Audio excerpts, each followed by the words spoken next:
Namanya jarang disebut, namun darah Nabi mengalir dalam dirinya.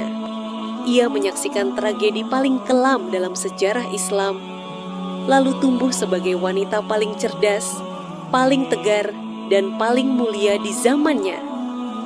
Inilah kisah Sakinah binti Husain, cucu Rasulullah Sallallahu Alaihi Wasallam yang hampir dilupakan sejarah.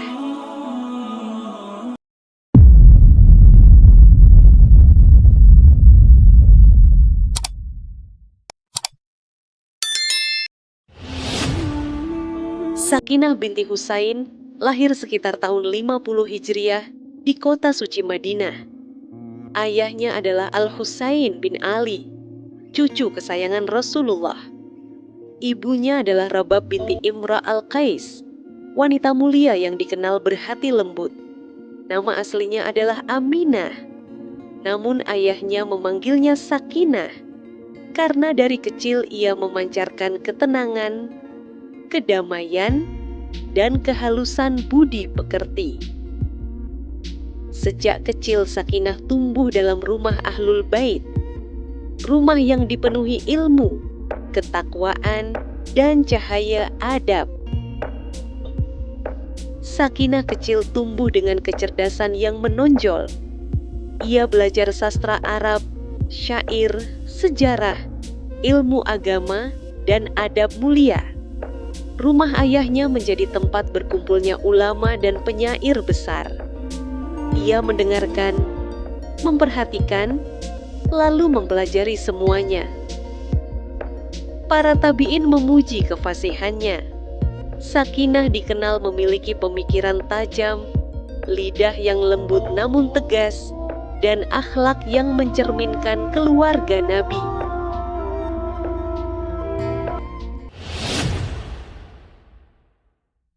Tahun 61 Hijriah, ketika usianya baru 11 atau 12 tahun, dunia Sakinah berubah selamanya.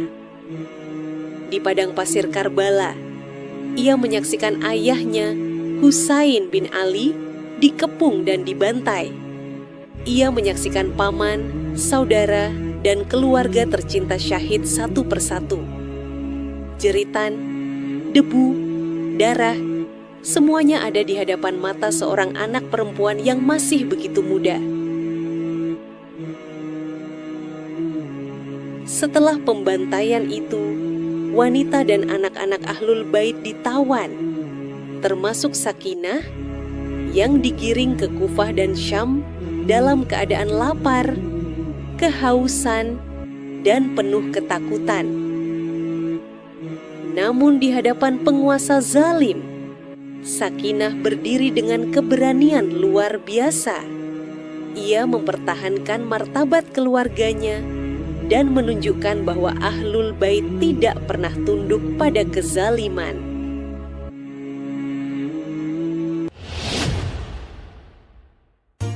Setelah dibebaskan, Sakinah kembali ke Madinah. Di kota inilah ia mulai dikenal sebagai wanita terhormat, berilmu, dan penuh wibawa. Orang-orang datang ke rumahnya untuk belajar sastra dan adab. Para penyair berdiskusi di majelisnya. Ia memberi kritik, saran, dan pandangan dengan kecerdasan yang mengagumkan.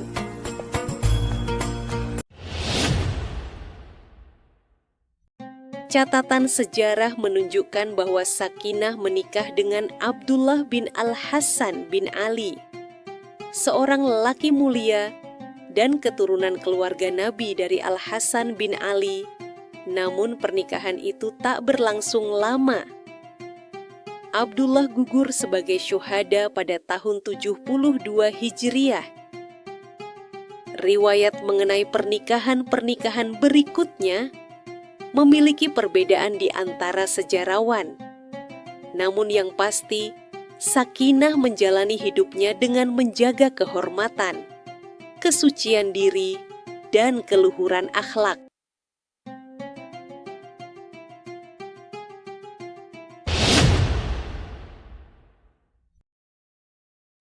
Sejarawan menggambarkan Sakinah sebagai wanita yang menyatukan kecerdasan tinggi, kelembutan hati, dan kemuliaan akhlak. Ia tegas dalam menjaga harga diri Ahlul Bait, namun lembut kepada mereka yang membutuhkan. Sakinah bukan sekadar wanita dari keluarga Nabi. Ia adalah pemikir, pakar sastra, guru adab, dan simbol kecerdasan wanita Muslim. Majelisnya menjadi tempat bergengsi di Madinah. Para penyair besar seperti Jarir dan Farazdak menghormati pendapatnya. Ia mampu menilai syair dengan ketajaman luar biasa. Namun ia juga dikenal penyayang. Ia membantu fakir miskin, menjamu tamu, dan sangat lembut terhadap anak-anak. Sakinah binti Husain wafat sekitar tahun 117 atau 118 Hijriah. Di Madinah, kota tempat ia lahir dan dibesarkan. Ia meninggal pada usia sekitar 70 tahun. Usia yang panjang, penuh ujian, penuh ilmu, dan penuh kehormatan. Inilah perjalanan hidup Sakinah binti Husain, cucu Nabi yang cerdas, tegar, dan berakhlak mulia. Semoga kisah ini menambah kecintaan kita kepada Ahlul Bait dan menjadi pengingat bahwa kemuliaan tidak datang dari kekuasaan, tetapi dari ilmu, akhlak, dan keteguhan hati. Sahabat Muslim utama yang beriman, semoga video ini bisa bermanfaat dan menjadi pelajaran berharga untuk kita semua.